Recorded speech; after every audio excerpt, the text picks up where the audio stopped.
नमस्ते। आज ना हम एक बहुत ही मजेदार कहानी सुनेंगे और कहानी में ही फ्रैक्शंस और डेसिमल्स की दुनिया को समझेंगे। क्या कहते हैं? चलिए शुरू करते हैं। तो कहानी है रवि और उसकी बहन नेहा की। ये दोनों एक छोटे से प्यारे से गांव में रहते थे। अब हुआ यूं कि एक शाम उनके पापा घर आए और साथ में क्या लाए? एक बड़ा सा गर्मा गर्म टेस्टी पिज्जा। जरा सोचिए, पिज्जा देखकर दोनों के चेहरे कैसे खिल उठे होंगे। लेकिन पिज्जा खाने से ठीक पहले पापा ने एक शर्त रख दी।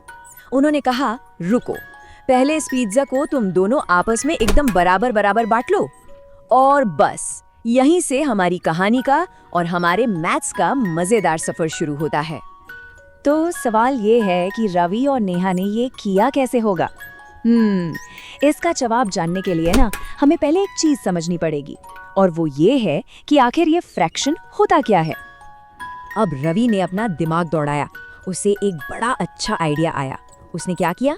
उसने पिज्जा को उठाया और ठीक बीच से कट 2 बराबर टुकड़ों में काट दिया। एक टुकड़ा रवि का और एक टुकड़ा नेहा का। हो गई ना एकदम परफेक्ट शेयरिंग। तो मैथ्स में ये जो हिस्सा दोनों को मिला ना, इसे हम कहते हैं आधा या फिर 1/2।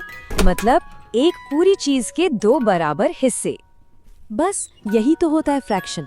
सीधी सी बात है, जब भी हम किसी एक पूरी चीज को बराबर हिस्सों में बांटते हैं तो उसका हर एक हिस्सा एक फ्रैक्शन कहलाता है। जैसे हमारे इस पिज्जा का हर एक टुकड़ा। अच्छा, कहानी यहाँ खत्म नहीं होती। अब कहानी में आने वाला है एक मजेदार ट्विस्ट। चलिए देखते हैं आगे क्या होता है। ये फ्रैक्शंस ना कभी कभी धोखा भी देते हैं। दिखते अलग हैं पर होते बराबर हैं। कैसे? देखते हैं। तो हुआ ये कि अगले दिन पापा फिर से एक पिज्जा ले आए। वाह, लेकिन इस बार एक फर्क था। ये पिज्जा पहले से ही 4 बराबर टुकड़ों में कटा हुआ था। अब रवि से तो सब्र हुआ नहीं। उसने फौरन उसमें से 2 टुकड़े उठा लिए। नेहा ने ये देखा और उसने झट से हिसाब लगाया। वो बोली, अरे पापा, रवि ने तो 4 में से 2 टुकड़े खा लिए। इसका मतलब उसने पिज्जा का 2/4 हिस्सा खा लिया। ये सुनकर पापा मुस्कुराए। उन्होंने समझाया, नेहा जरा ध्यान से देखो तो, रवि ने 4 में से 2 टुकड़े खाए हैं। अगर उन दोनों टुकड़ों को साथ में रखो तो वो कितना हुआ? पिज्जा का आधा ही तो हुआ। बिल्कुल उतना ही जितना उसने कल खाया था। अरे वाह, तो इसका मतलब ये हुआ कि 2/4 और 1/2 असल में एक ही बात है ना? कमाल की बात। मतलब मैथ्स में कभी कभी जो चीजें देखने में अलग लगती है ना, वो असल में बराबर होती हैं। अब नेहा तो नेहा ठहरी। हमेशा की तरह उसके दिमाग में सवाल घूमते रहते हैं। फ्रैक्शंस तो वो समझ गई, पर उसके दिमाग में एक और सवाल आया। और पता है, यही सवाल हमें एक नई दुनिया में ले जाने वाला है, डेसिमल्स की दुनिया में। तो नेहा ने अपने पापा से पूछा, पापा, ये जो आधा है यानी 1/2, क्या इसे लिखने का कोई और तरीका भी है?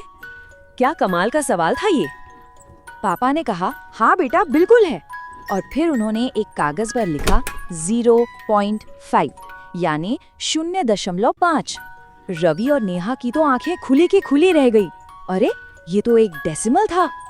तो यहाँ हमें एक और जबरदस्त बात पता चली कि 1/2 और 0.5 ये दोनों एक ही चीज को बताने के 2 अलग अलग तरीके हैं। इसका मतलब ये हुआ कि हम फ्रैक्शंस को डेसिमल्स में बदल सकते हैं। अच्छा, तो क्या ये सब बस पिज्जा की कहानी थी? नहीं, बिल्कुल नहीं। अब देखते हैं कि ये जो फ्रैक्शंस और डेसिमल्स हैं, ये हमारी रोज की जिंदगी में असल में कहाँ काम आते हैं। पापा ने एक और बढ़िया उदाहरण दिया, पैसों का। उन्होंने पूछा, अच्छा ये बताओ, अगर 1 रुपया एक पूरी चीज है तो उसका आधा कितना हुआ? रवि ने फौरन जवाब दिया, 50 पैसे। पापा बोले, शाबाश, एकदम सही। और इसी 50 पैसे को हम आधा रुपया यानी 1/2 रुपया या फिर 0.50 रुपए भी तो कहते हैं। तो इस मजेदार और टेस्टी पिज्जा कहानी से हमने क्या क्या सीखा? चलिए एक बार फटाफट से सारी बातें दोहरा लेते हैं। पहली बात, कोई भी पूरी चीज मतलब 1। दूसरी बात, जब हम उसे बराबर हिस्सों में बांटते हैं तो वो हिस्से फ्रैक्शंस कहलाते हैं। तीसरी बात, उन्हीं फ्रैक्शंस को हम डेसिमल्स की तरह भी लिख सकते हैं। और चौथी और सबसे जरूरी बात, मैथ्स हमारी किताबों में ही नहीं, हमारी जिंदगी में हर जगह है। अच्छा, अब जाते जाते एक सवाल छोड़कर जा रहा हूँ। पिज्जा और पैसों के अलावा क्या कोई सोच सकता है कि हम अपनी रोज की जिंदगी में फ्रैक्शंस और डेसिमल्स और कहाँ-कहाँ देखते हैं? सोचिएगा जरूर, बड़ा मजा आएगा।